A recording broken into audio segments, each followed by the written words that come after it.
Welcome to my YouTube channel. I want to start with some appreciation for the marvel-inspired of this panel, Europeans Assemble. And we're getting there, dusting off our capes, pulling up our boots, revving up our engines. Europeans also know what this fight is for. Not only our excellent living standards, health and happiness, but lessons we have learned from our own history. Contrary to what some may say, woke, decadent Europe is not facing civilizational erasure.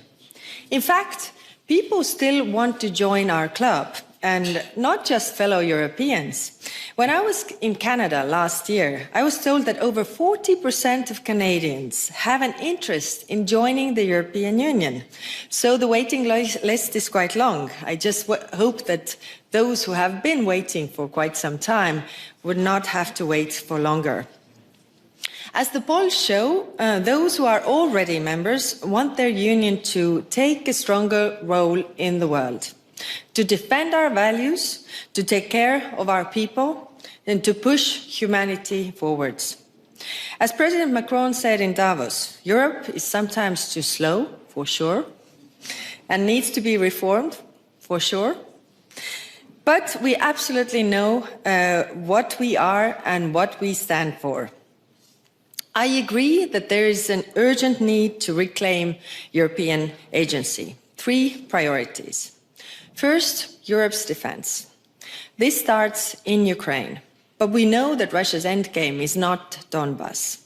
Beyond Ukraine, Russia already seeks to cripple economies through cyber attacks, disrupt satellites, sabotage undersea cables, fracture alliances with disinformation, coerce countries by weaponizing oil and gas. And of course, there is also the nuclear threat. To respond to these challenges in a coherent and systematic way, I'm working closely with Ursula von der Leyen on a new European security strategy. This strategy will address all dimensions of European security, from hard security and defense to economic security and preparedness. Because in today's world, security is indivisible. But let's be clear-eyed about Russia. Russia is no superpower. After more than a decade of a conflict, including 4 years of full-scale war in Ukraine, Russia has barely advanced beyond the 2014 lines. And the cost?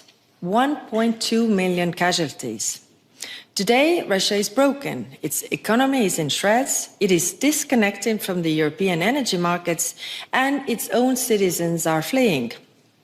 In fact, the greatest threat Russia presents right now is that it gains more at the negotiation table than it has achieved on the battlefield. And on the topic of negotiations, what matters more than having a seat at the table is knowing what to ask when you are sitting there. How I see it is very simple. Russia's maximalist demands cannot be met with minimalist response. Think about it. If Ukraine's military is to be limited in size, Russia should be too. Where Russia has caused damage in Ukraine, Russia should pay. No amnesty for war crimes, return of the Ukrainian deported children. This is really the very least Russia should agree if peace is Russia's goal. But as we suspect it is not Russia's goal, Europe is rearming and doing so together with our friends. The second priority is stability in the European neighbourhood, East and South. This is where Europe has most agency. Our priority here is enlargement, the antidote to Russian imperialism. Since 1990, states that freed themselves from the Soviet domination and joined the European Union have grown more than twice as fast as Russia. In 1990, Russians were twice as rich as Poles. Today, Poles are roughly 70% richer than Russians. I also agree with the historian Timothy Snyder, who writes that European enlargement is vital for securing democracy and overcoming Europe's own imperial history. Today, enlargement is a geopolitical choice, and we must say yes. Our third priority is international partnerships. Take trade, for example. The European Union has built the largest free trade network in the world. Close to 80 countries are now covered by EU trade agreements. And on top of trade, we are creating partnerships on security and defense. 10 so far, including India and Australia this year alone. Countries want to diversify their partnerships to manage the risks in the rougher world, including a constant threat of tariffs. They want to find joint solutions to digital challenges from standards to semiconductors, because the vast majority of the countries also want the same thing: stability, growth, prosperity for their people.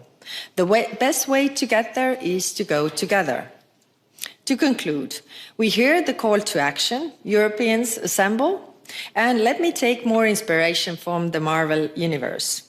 Heroes are made by the paths they choose, not the powers that they are graced with. Europe's path is clear. Thanks for watching this video. Please like, share this video and subscribe this channel.